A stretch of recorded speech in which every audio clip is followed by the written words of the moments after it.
Shots in the Dark contains graphic depictions of events that may not be suitable for all listeners. We encourage all of our listeners to be open-minded and engage in dialogue with us through any of our social media accounts or email. I mean, well, you probably, I would think if you're Ina Garten, you'd make your own people stock. I bet she does. If you can't make your own people stock, store-bought is fine. There we go.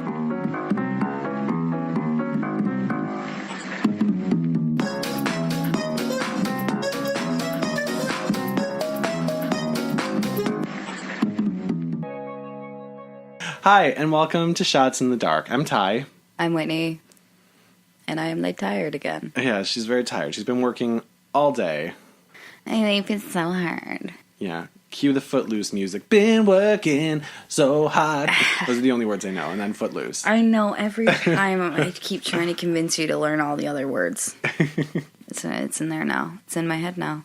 So I'm True Crime this week. Yes. And we're going to revisit something from the dark days. I'll give you a clue. He's German.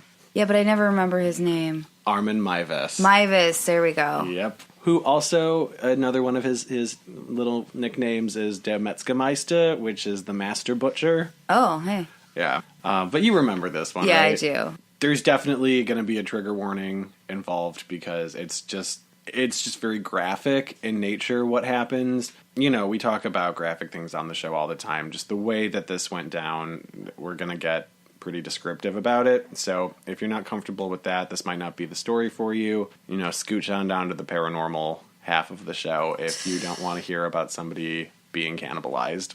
But in all fairness, why would you not? We do have kind of a thing for the cannibals. Yeah, we talk about cannibalism a lot on the show, don't we? Yeah. So, Armin Meiwes, he's born December 1st, 1961, in the German town of Kassel. He's always real tight with his mom, but right. his dad was kind of a butthole. Which happens a lot. So he apparently was just, as a father, he was very cold. He was not interested in bonding with his son at all, and didn't have a lot of attachment there.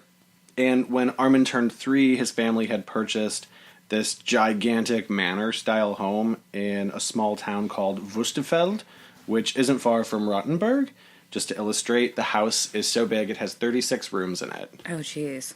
Yes, it looks like a big spooky fairy tale house. Okay. Like, just Google the pictures, you won't be disappointed. So he did have 2 half-brothers that left the family to go kind of do their own thing when Armin was just 6 years old. They were just going out to do their own thing, live their life. I get that. You know, you've got to leave the house at some point. It wasn't like they were abandoning him. Unlike his father, who left 2 years after the half-brothers and did abandon the family. Right. Which naturally was hard on him. And when his father left, Armin's mother, Waltraud, she was 45 years old, and this was the 3rd husband to have left her. So, sad day. Yeah, she's clearly not having a good time. It's like with the brothers, I'm not unhappy about that, but it's like, don't stay in an unhappy marriage, but also maybe, like, care about your son, too, and, like, spend some time with him, come and check up, like, visit. Yeah, but obviously he's a trash person, so... So he and his mother live in this giant, spooky-looking fairy tale house in their very small town. And now that Armin is the only person in Voltraud's life, she's basically clinging to him. Yeah, he's the only one that's hanging around and pretty much doesn't have the choice to not be there. Yeah, she also, at this point, has a lot of... abandonment issues. She's got a lot of very strong feelings about men in general, and she expresses this to Armin all the time, and at some point she even starts calling him Männchen, which is a German girl's name. Oh, okay. When he's a kid, he doesn't really go out to play very much.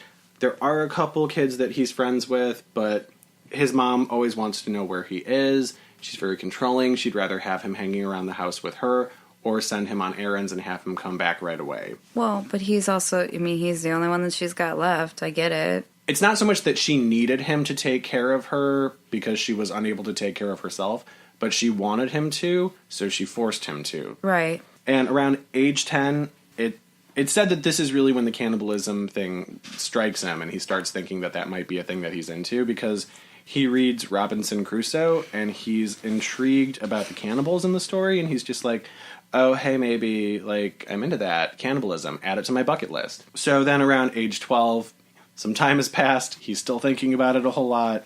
he starts thinking about how maybe he'd like to eat one of his friends so that they can always be a part of him and they'll always be together. But don't worry, but he doesn't eat any of his friends. Yeah. That doesn't happen. He just thinks about it a lot. So in 1981, when Armin is 19, he joins the military. So, good on you, homie. Get out of the house. Sounds like kind of a weird environment anyway. So he apparently did really well in the military, and he stayed for about 12 years.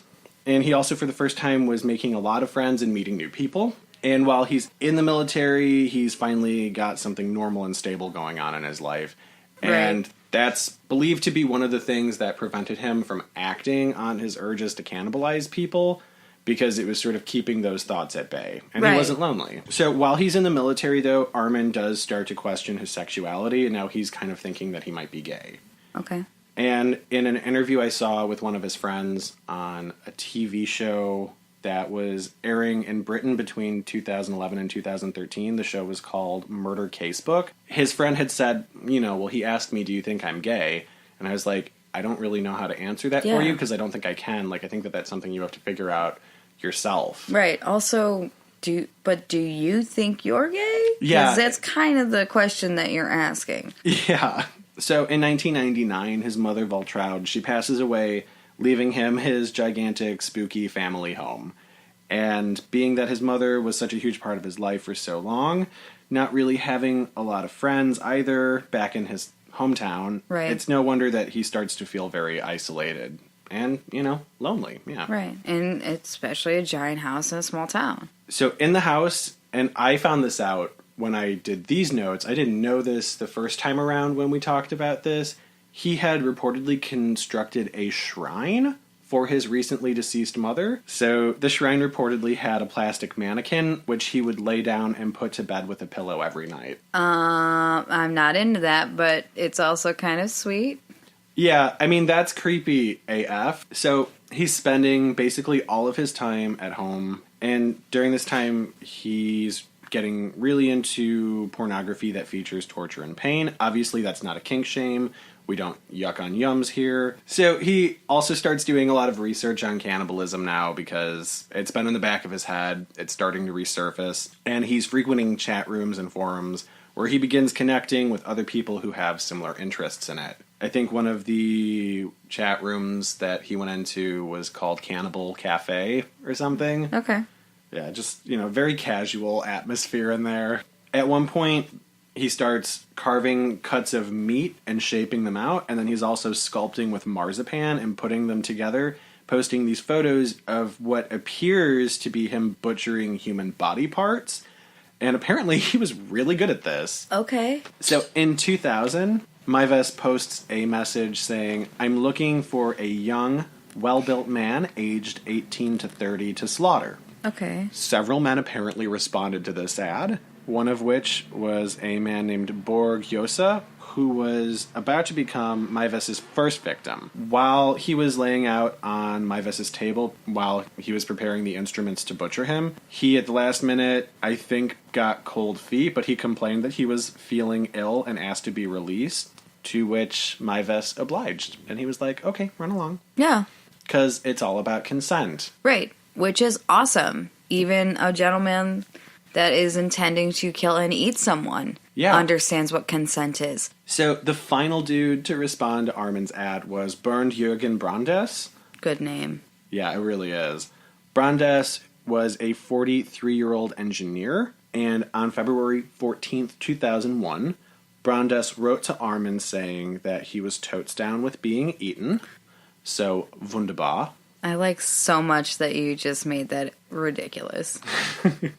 Was totes down with being He was eaten. totes down with it. He was like, I'm here for it, honey. I'm all about it. I'm living for it, but I'm really dying for it. So, oh my god, duh. I mean, but he was, you get it. Oh, I get it. So the two of them had exchanged emails. They went back and forth discussing the best ways that Armin could prepare Brandes' body to be eaten. And it was like some holiday cookie exchange shit. Everybody was exchanging recipes. Okay, so Brandes apparently also suggests, while they're talking via email, that Armin use his skull as an ashtray after he's done with the body. And I mean, let's be honest, honey, I've seen pictures of Armin's house. He needs all the decorating tips he can get. March 9th, 2001 is their date night. Brandes goes over to Armin's super sexy murder mansion in the middle of nowhere. Two of them hang out for a little while, hit it off really well, and then they get down to business and start having sex. Okay. They know what they want to do. Mm-hmm. So, once that's over with, Brandes is like, okay, thanks for the lovely time. Please excuse me while I take a bunch of sleeping pills, guzzle down a bottle of cough syrup, and drink a bottle of schnapps. Right. Okay, so Brandes is passed out now because that's a very intense combination of things that he took, and of course you'd be knocked out after that. Yeah, so I guess he was not trying to kill himself with all of this. He was trying to numb the process and take a little napsy poo. Right. Once Brandes is passed out, Armin gets to work on the cannibal stuff, and he cuts off Brandes' penis so that he can prepare it for the two of them to eat together. So my thought is, I'm like, he's passed out. Like, it's going to be really hard to get him, like, sat up at a table and, to... have a snacky. Yeah, have this beautiful candlelit penis dinner with you. Oh, my God. Apparently, Armin had burned the penis while he was sautéing it and made it too chewy to eat. At this point now, Brandes is lying in a bathtub, slowly bleeding out, and over the course of the next 10 hours, he just kind of sits there and suffers. When Armin comes in to check on him, like I said, 10 hours later, he had just been chillaxing. He was reading a Star Trek book. He comes back in, he sees that he's still alive, and he's horrified to know that he's been suffering because he thought he was going to die a lot faster. Yeah, which I get. I'd feel really bad about it also. Yeah, so in an effort to end his suffering and get it done real quick, he stabs him in the neck repeatedly. So the entire process of the amputation and the subsequent death was recorded on videotape by the pair, and it was later used as evidence against Meiwes. So, after Brandes was finally dead, Armin hung his body up on a meat hook and began to butcher it. So, he cut chunks of meat and flesh and attempted to grind the bones into flour. So, after he butchered him, all of the meat was stored in the freezer, and he would then snack on it over the course of the next 10 months. Which is crazy town to me. I get how it would be in the freezer, but after that point, like, freeze burn. It can't be good after that.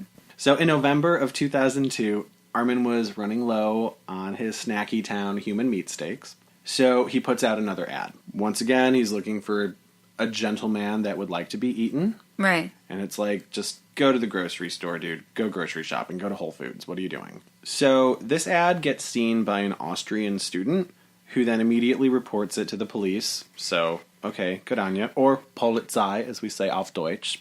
Oh my gosh. So, in December, police raid Armin's home, and they find 15 pounds of Brandes' remains in the freezer under some pizza boxes. They also find the videotape. I also feel like 15 pounds is not running low on people meat. So, police also go through his computer, and they find his correspondence with not only Brandes, but all the other people who he had been talking to about cannibalizing and killing. They reportedly also find thousands of images of humans being brutally tortured mixed in with his porn. The case attracts considerable media attention. It starts a debate over whether Meiwes could be convicted at all due to the fact that it was pretty consensual, and that's shown in the videotape. I mean, very explicitly that this is something that Brandes had agreed to and wanted. Right. So it proved problematic for German lawyers because they discovered in this case that cannibalism is in fact legal in Germany. Oh, that's funny. And they subsequently charged Meiwes with murder for the purposes of sexual pleasure and with disturbing the peace of the dead. At the trial, 19 minutes worth of the video were shown to jurors, highlighting some of the key moments. After they were about to pop the tape and then show them, reporters and public had to be removed from the courtroom. Yeah, I don't... And I actually read that several of the people that were on the jury for this trial had to go and seek psychiatric help after having watched it. Which makes total sense. That sucks so bad to have to sit there and look at that, you know. So on January 30th, 2004, he is convicted of manslaughter, and he is sentenced to 8.5 years in prison. Prosecutors were kind of pissed about this because they were like, that's way too lenient of a sentence for him. Right. And they had appealed for a retrial, and in April of 2005, the German court was like, okay, let's do this thingy. Retrial. Okay. So this time the prosecutors wanted to make sure that he was going to get convicted of murder and not manslaughter. So the retrial begins January of 2006. The prosecution this time says